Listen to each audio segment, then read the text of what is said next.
Kufuatia taarifa yake Shuaibu Ibrahim, awali nimezungumza na Mubelo wa Bandio, mchambuzi wa siasa na mkazi wa Marekani, kutaka kufahamu uhusiano kati ya utawala wa Trump na mahakama ambazo zimekuwa zikishughulikia kesi za wahamiaji na uhamishaji wa watu, hasa baada ya hatua hii ya Trump inayoonekana kukiuka maelekezo ya mahakama.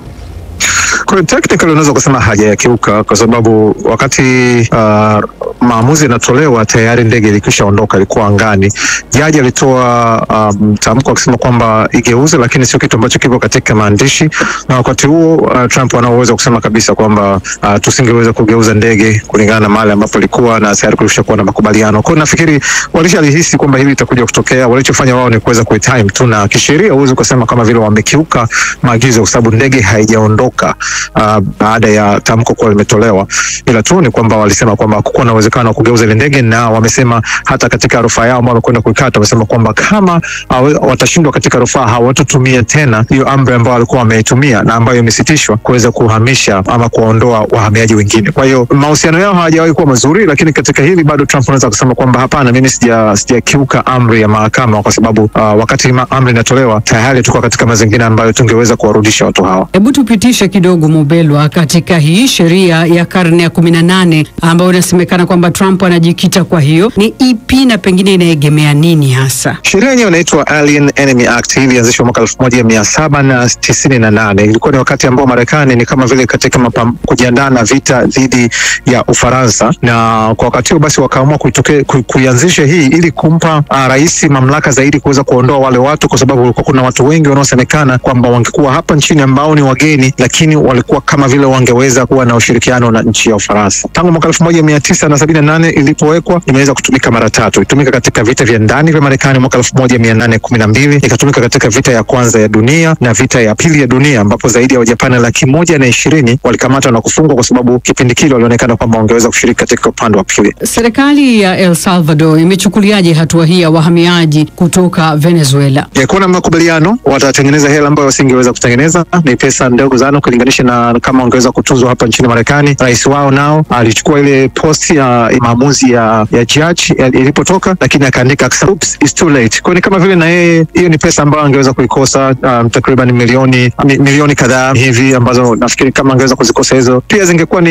milioni 300 nafikiri. Kwa hiyo ni kiasi kikubwa cha pesa ambacho watakipata kwa kuchukua watu na kuwaweka kuikodisha Marekani magereza yao kwa mwaka mmoja. Swali ni kwamba itakuwa kwa muda gani, na hao watu ni watu ambao ni hatari kwa nchi ya Marekani. Kule itakuwaje? Wakiondoka watafanya nini kwa serikali na wananchi wa kawaida? Bado madhara ya muda mrefu ya kuwa na watu ndio nafikiri bado hajafikiriwa, lakini kwa sasa wamefurahia kiasi cha pesa ambacho kimeingia. Ananukuliwa Rais Donald Trump akidai kwamba mtangulizi wake Rais Joe Biden aliruhusu watu walio na ukatili mkubwa sana kuingia nchini mwake na kuwa kwenye magereza ya Marekani. Anataja hili kama uvamizi. Unalizungumziaje hili? Donald Trump ana namna nzuri ya kuweza kuelezea mambo.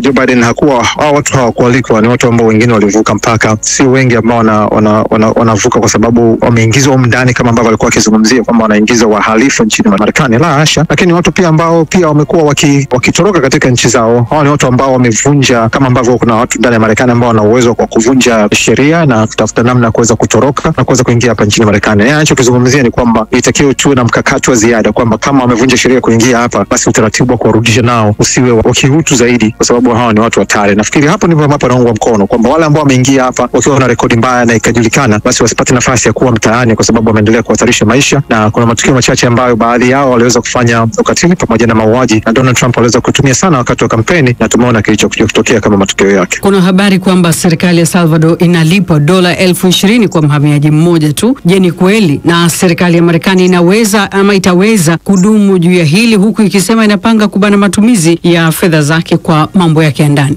Yes, ni kweli. Kulingana na wale ambao serikali imewachukua, nafikiri ni 300 ambao sasa wamesafirishwa, watakuwa pale kwa mwaka mmoja, kwa kiwango ambacho kimetajwa ni takriban dola 20,000 kwa mwaka. Lakini sasa labda nizungumze kitu kimoja kwamba kwa nchi ya Marekani gharama za mfungo katika nchi ya Marekani ni dola 164 na senti 87 kwa siku. Inagharimu takriban dola 44,000, na hii ni kwa magereza ya serikali. Unapokuja kwenye magereza ya kimajimbo, kwa maana ya state prisons hapa nchini Marekani, kwa mwaka jana tu zilitumika zaidi ya dola bilioni 64, na wanasema kwa kila mfungwa kulingana na jimbo gharama gharama zake kwa jimbo ambalo ni gharama za chini zaidi, ambalo ni jimbo la Arkansas, kumtunza mfungwa mmoja kwa mwaka ni $23,000, na ukienda kwenye jimbo kama Massachusetts kumtunza mfungwa mmoja kwa mwaka ni takriban $307,000. Na ukumbuke kwamba pia kitu kingine nchini Marekani, magereza yapo magereza ya binafsi ya private, ambapo kuna zaidi ya magereza 158 binafsi. Kwa hiyo gharama za kumtunza mfungwa hapa Marekani ni gharama kubwa zaidi, hata katika jimbo ambalo gharama ni ndogo bado ni $3,000 zaidi ya kumpeleka katika nchi kama Venezuela.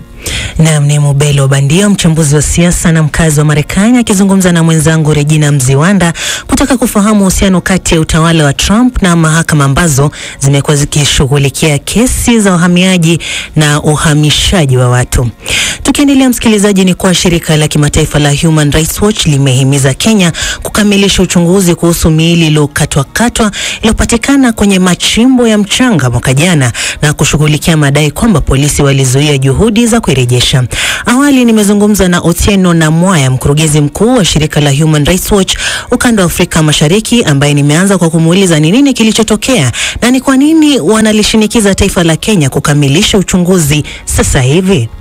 Kilichofanyika ni kwamba miili kadhaa ilipatikana katika mchimbo ya mchanga kule mashariki mwa Nairobi, na kulingana na yale yaliyojiri ni kama polisi walijitenga na hawakukubali kushiriki kuondoa hiyo miili kutoka humo ndani. Wale waliokuwa wakifanya hiyo kazi ya kuondoa hiyo miili walikuwa watu ambao walikuwa wamejitolea tu mhanga, lakini polisi badala ya kuwaunga mkono walianza kuwatishia ya kwamba wakiendelea kutoa hiyo mili wao ndio watashtakiwa kwa kuwa wao ndio wauaji, na pia kuanza kufyatua risasi katika umati wa watu na kufyatua machozi. Kwa sababu ya hiyo utoaji wa hiyo mili haukukamilika, sababu watu walikuja wakaogopa na wakawacha kutoa mili, na mili ni kama ilibaki pale, na haieleweki ni kwa nini polisi walitaka kuzuia utoaji wa hiyo mili.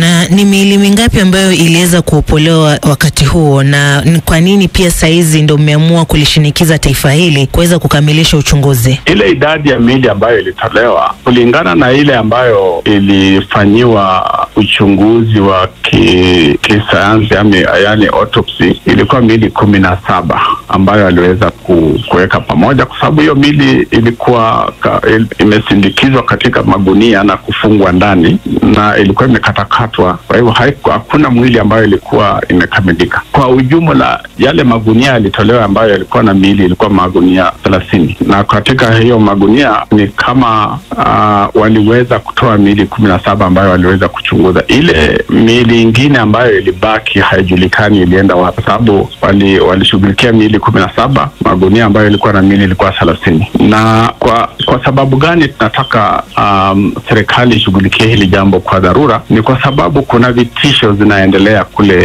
Kware kwa wale walijitolea kutoa hiyo mili na wale walijitolea kusaidia familia ambazo zilikuwa zimekuja pale kuangalia kama wapendwa wao wako hapo. Na hizi vitisho zinatoka kutoka kwa maafisa wa polisi. Wanatishia familia, wanatishia wanaharakati ambao wanajaribu kusaidia familia, wanatishia wale ambao walijitolea kutoa hiyo mili. Na tungependa kuhimiza serikali kwanza ikomeshe hizi vitisho, na pia wale ambao wanahusika kwa kutoa hizi vitisho wachukuliwe hatua za kisheria. Je, mmeweza kupata ripoti zozote kuhusiana na uchunguzi umeweza kufikia wapi, haswa kuhusiana na mshukiwa ambaye alikuwa amekamatwa na kisha kuripotiwa kutoroka? Hatuelewi kwa sababu ni kama baada ya huyo ambaye alikuwa mshukiwa alipotoweka, ni kama kila kitu kilienda kikanyamaza, na polisi ni kama wamezuia mtu yote kuingia pale. Yule anajaribu kuingia pale anatishiwa kushtakiwa, lakini hakuna dalili ya kwamba kuna uchunguzi wote unaendelea, kwa sababu hakuna watu ambao wanahojiwa na hakuna watu ambao tunajua ambao wameshikwa kulingana na hiyo mili. Na pia kuna serikali ilikuwa imesema wale maafisa wa polisi ambao walikuwa katika hiyo station wakati mshukiwa alitoroka watachukuliwa hatua za kisheria, lakini hakuna dalili ya kwamba kuna mtu yote ambaye ameshtakiwa kwa sababu ya hiyo. Na vile kulikuwa na maandamano kuhusiana na hili. Hayo maandamano yaliweza kuishinikiza serikali kwa mfano wowote ama kwa nia yoyote, na kulikuwa na matokeo yoyote kutokana na maandamano hayo? Kulikuwa na maandamano, lakini katika hayo maandamano unajua polisi walikuja walikuja wakatumia nguvu kupita kiasi. Kuna watu kama 11 hivi walipata majeraha ya risasi, na kama watu 3 hivi walikufa, ama watu 2 nadhani, na kuna wengine pia walikuwa wanatishiwa kushikwa, kuna wengine walishikwa, na baada ya hapo polisi wakaanza kufuatilia karibu wale ambao walidhaniwa ni wao walipanga hayo maandamano. Kwa hivyo